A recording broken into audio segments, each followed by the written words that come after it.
ప్రజలు ఒక చైతన్యంతో బాధ్యతతో ఓటేసి కూటమి ప్రభుత్వాన్ని గెలిపించారు.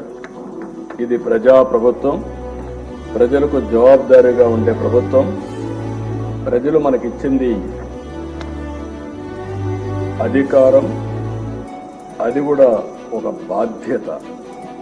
అందుకే తొలి రోజు నుంచి సంక్షేమం, అభివృద్ధి, సుపరిపాలన కోసం మనం నిర్ణయాలు తీసుకుంటున్నాం. 150 రోజుల్లోనే అనేక సంక్షేమ కార్యక్రమాలని, అనేక పాలసీలు తీసుకొచ్చాం. ఈరోజు రాష్ట్రంలో ఫ్రీగా నేను అనుకుంటున్నాను 5 సంవత్సరాల్లో ఇంత స్వేచ్ఛగా అసెంబ్లీ జరిగింది 1924 ఒక్క రోజు కూడా లేదు. ఇప్పుడు ఎవరైనా సరే ప్రతిపక్షం ఉన్నా ఇదే మాదిరిగా ప్రవర్తిస్తాం. అయితే సాంప్రదాయాలు లేకుంటే మనకు వచ్చినటువంటి దీని ప్రకారం రూల్స్ రెగ్యులేషన్స్ పాటిస్తే